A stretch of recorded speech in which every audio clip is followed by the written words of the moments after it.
Hola, buenos días. Mi nombre es Juliana Liendo, soy estudiante de la sección 5 del segundo año de Medicina de la Universidad Rómulo Gallegos y hoy les voy a hablar de la anemia.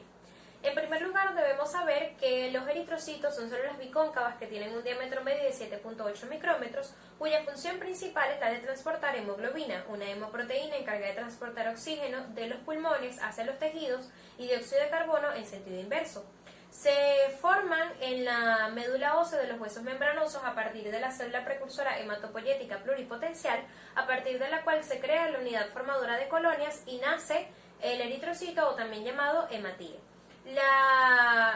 El factor que condiciona la formación de eritrocitos es la falta de oxígeno o la hipoxia tisular, que estimula la producción de la eritropoyetina, una citosina glucoproteica que estimula la formación de eritrocitos y que a su vez es un factor estimulador de la eritropoyesis natural, hormona que se origina principalmente en el riñón. Para la síntesis de ADN se necesita vitamina B12, cobalamina y vitamina B9. Ahora bien, la hemoglobina inicia su formación en los primeros estadios del eritrocito, terminando su síntesis en la formación del eritrocito maduro. Para la formación de la hemoglobina se necesita la protoporfirina 9 en unión al hierro para la formación del grupo hemo, al que se le une el polipeptidoglobina para formar las cadenas alfa y beta de hemoglobina. Dos cadenas alfa y dos cadenas beta de la hemoglobina forman la hemoglobina A, que es el tipo de hemoglobina más común en adultos. Por eso el hierro es fundamental. El hierro ingerido es absorbido en los intestinos y se une con la apotransferrina para la formación de transferrina a nivel plasmático y a nivel intracelular se une con la apoferritina para la formación de ferritina, cuyo hierro en depósito es almacenado hasta que el hierro en plasma se reduce.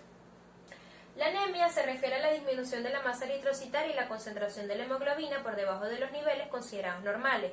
Esto teniendo en cuenta factores como edad, sexo, condiciones medioambientales por la altitud y condiciones fisiológicas, ya sean neonatalidad, infancia, pubertad, embarazo, ancianidad, entre otros. Según criterios de la OMS, se considera anemia cuando la hemoglobina es inferior a 13 gramos de decilitro en el hombre adulto, es inferior a 12 en la mujer adulta, es inferior a 11 en la embarazada, inferior a 12 en niños de 6 a 14 años, inferior a 11 en niños menores a 6 años y cuando hay un descenso brusco o gradual de 2 gramos de decilitro o más en la cifra habitual de hemoglobina.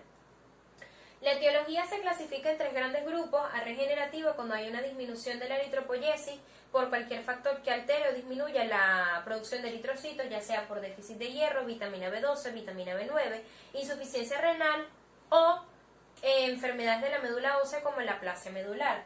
En las regenerativas hay un aumento en la pérdida o destrucción de los eritrocitos compensada con la producción de eritrocitos por la médula ósea, ya sea por hemólisis o hemorragias. Y entre la 3 hay una pérdida de sangre total en las cuales hay hemorragias, traumas y hay una dificultad para contrarrestar esta pérdida sanguínea. La clínica, el síndrome anémico va a depender de la etiología de la anemia y el tiempo de instalación de la misma. Sin embargo, de manera general, incluye astenia, palidez mucocutánea, debilidad muscular, cefalea, acúfenos, incluye a su vez irritabilidad, vértigo, disnea y palpitación. Para el diagnóstico se utiliza la biometría hemática con los valores de la hemoglobina y los índices hematimétricos con el volumen corpuscular medio, BCM, hemoglobina corpuscular media, HCM, y concentración de hemoglobina corpuscular media, o CHCM, cuyos valores clasifican la anemia según la concentración de la hemoglobina y el tamaño del eritrocito. Los reticulocitos clasifican los tipos de anemia en regenerativos o regenerativas. El valor en porcentaje va de 0.5 a 2% y el valor absoluto es de 40.000 a 90.000. Para el diagnóstico de la anemia se utiliza el índice reticulocitario corregido, cuyo valor normal es 1, utilizando el porcentaje de reticulocitos por el hematocrito del paciente, entre el valor del hematocrito considerado normal o esperado, entre 2. Si es más de 1 es regenerativa y si es menor es arregenerativa. También se utiliza el frotis de sangre periférica, el cual determina si hay anisocitosis o poiquilocitosis. Acá les dejo un cuadro comparativo que pausando el video pueden ver comparando los valores de cada uno de los mencionados en la mujer y en el hombre. La anemia ferropénica se caracteriza por una disminución en la velocidad de la eritropoyesis por déficit de hierro, que está debida a una causa de un desequilibrio entre el hierro ingerido, ¿sí?, y la pérdida de este mineral.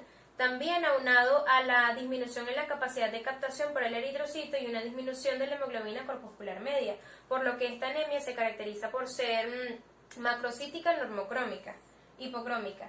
En la etiología se pueden apreciar una elevada necesidad de hierro, ya sea por el crecimiento, la lactancia o el embarazo, una absorción deficiente de hierro, ya sea por acloridria, mala absorción, enfermedad celíaca, cirugía bariátrica o gastrectomía, y una alimentación con insuficiencia en la cantidad de hierro, ya sea por alimentos de origen vegetal o inanición.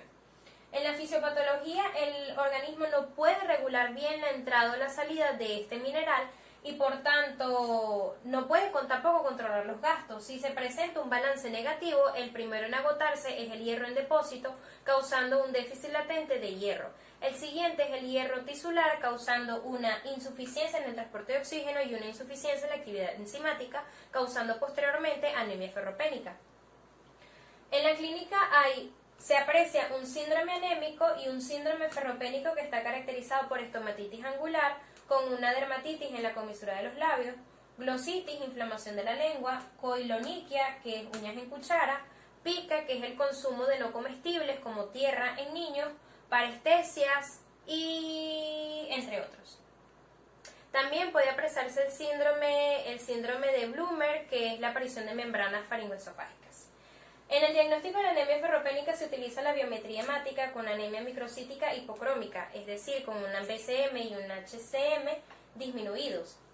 Y otras pruebas que evalúen hierro, como el hierro sérico disminuido, la saturación de transferrina inferior al 30%, la protoporfirina eritrocitaria aumentada, la ferritina disminuida, la transferrina aumentada y los sideroblastos inferior a 10%. En el tratamiento se utilizan los medicamentos a base de hierro, se utilizan hierro valencia 2 o hierro valencia 3. Estos son bien tolerados y han tenido buena absorción a nivel intestinal, por lo que son indicados por vía oral 60 ml diarios. De forma parenteral se puede administrar el hierro dextrano endovenoso diluido en 250 o 500 cc de solución fisiológica hasta administrar la dosis total. La anemia megaloblástica es un tipo de anemia regenerativa que es producto de la síntesis de ADN deficiente por déficit de vitamina B12 o de vitamina B9, por lo cual se traduce en células grandes con cromatina reticulada y con hemoglobina en cantidades normales, ¿sí? Para la etiología puede haber disminución en su ingesta, ya sea en los casos de los vegetarianos estrictos, desnutrición o alcoholismo, aumento en sus requerimientos, ya sea embarazo, lactancia, pubertad, leucemia, hemólisis e hipertiroidismo, y defectos en su absorción como deficiencia de factor intrínseco, alteración en el hilo terminal y síndrome de mala absorción. En la deficiencia de factor intrínseco debe considerarse la anemia perniciosa, en la cual los anticuerpos, anticélula parietal y antifactor intrínseco condicionan una gastritis crónica atrófica de origen autoinmune que destruye el epitelio del estómago progresivamente.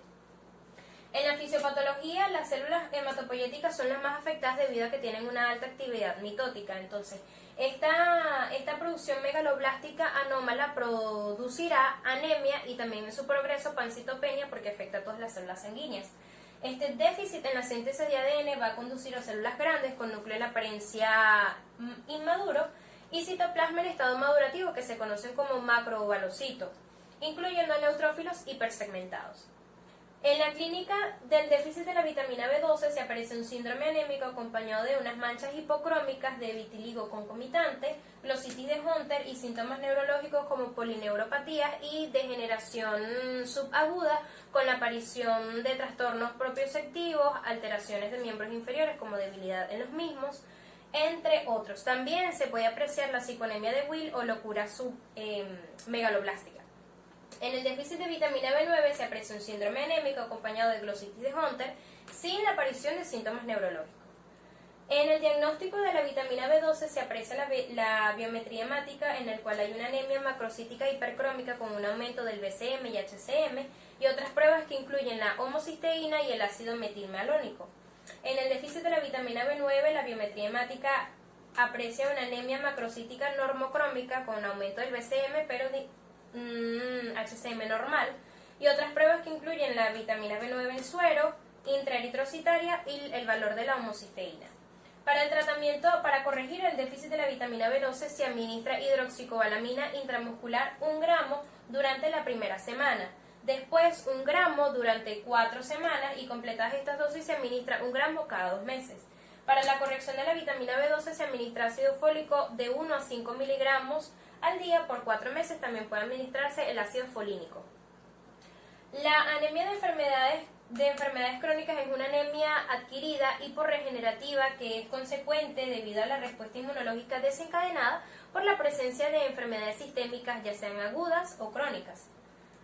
En la etiología pueden haber entonces infecciones agudas o crónicas, puede haber enfermedades inmunológicas como lupus eritematoso, ya sea artritis reumatoide o enfermedad de Crohn, enfermedades neoplásicas como el cáncer, enfermedades renales y enfermedades inflamatorias intestinales. La fisiopatología, la anemia de las enfermedades crónicas está desencadenada por la respuesta inmunológica que va a estimular la producción de interleucina 1 y el factor de necrosis tumoral, que va a disminuir la respuesta de la médula ósea a la eritropoyetina. Y a su vez la interleucina 6, que estimula la síntesis de epsilina por los hepatocitos y suprime entonces la absorción de hierro, provocando que éste salga de sus sitios de depósito. La clínica es un síndrome anémico acompañado de la clínica característica de la enfermedad entonces que esté causando esta anemia, por lo que en el diagnóstico la biometría hemática demuestra una anemia normocítica normocrónica, usualmente con el BCM y el HCM completamente normal, una anemia de leve a moderada con una hemoglobina de 8 a 9.5, un recuento reticulocitario bajo, hierro sérico bajo, transferrina normal o baja, una saturación de transferrina menor al 20% y la ferritina aumentada. Por lo cual el tratamiento consiste en tratar la enfermedad de base y a su vez en pacientes con anemia agravada pueden necesitar transfusiones sanguíneas. Como hay una disminución del hierro, puede indicarse hierro intramuscular o endovenoso. La anemia hemolítica, el síndrome hemolítico es la destrucción acelerada de los hematíes, lo que implica una disminución en su periodo de vida menor a 120 días. En la etiología se va a clasificar según el proceso fisiopatológico que va a culminar con la destrucción del eritrocito.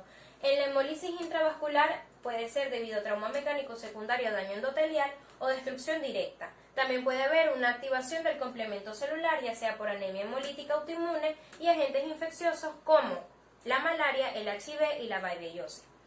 En la hemólisis extravascular, la destrucción y depuración de los eritrocitos va a estar dado por alteraciones de la membrana, ya sea esferocitosis, eliptocitosis hereditaria o alteraciones intrínsecas del glóbulo rojo como la hemoglobinopatía y la deficiencia enzimática. Ahora bien, entonces la fisiopatología puede clasificarse en dos grupos: la hemólisis intravascular, que consiste directamente en la destrucción del glóbulo rojo, y la hemólisis liberando entonces su contenido al plasma sanguíneo, y la hemólisis extravascular, que consiste en la remoción y destrucción de los glóbulos rojos con alteraciones en la membrana celular, y es un proceso que está dado por los macrófagos que se encuentran a nivel hepático y esplénico. En la clínica se puede apreciar un síndrome anémico que viene acompañado de ictericia, palidez, en algunas veces esplenomegalia, que es el agrandamiento del vaso, y abombamiento del cráneo, esto en situaciones crónicas de la enfermedad, por supuesto. Para el diagnóstico se utiliza la concentración de la hemoglobina, que puede aparecer de normal a gravemente reducida, con un BCM y HCM aumentados, por lo que puede verse una anemia macrocítica hipercrómica, los reticulocitos aumentados, bilirrubina aumentada, LDH aumentada y la aptoglobina reducida o incluso ausente. El tratamiento en las hemólisis autoinmunitarias se indican corticoides. También puede utilizarse transfusiones sanguíneas en las anemias hemolíticas sintomáticas y en casos graves que ameriten entonces la recuperación de la masa eritrocitaria y de la concentración de la hemoglobina. En las hemólisis esplénicas o en las hemólisis de origen esplénico se recomienda la esplenectomía, y en la hemólisis activa se utilizan dosis de ácido fólico y suplemento ferroso. Les dejo este cuadro para que puedan apreciar las complicaciones que pueden presentarse en cada una de las anemias, como insuficiencia cardíaca en la ferropénica, complicaciones neurológicas en la megaloblástica, empeoramiento de la enfermedad en las anemias de enfermedades crónicas y el colapso cardiovascular que es resultante de la anemia hemolítica. Para finalizar entonces les dejo esta frase que dice: el éxito es la realización progresiva de una meta o ideal que merezca la pena. Esto seguro Earl Nightingale. Muchas gracias.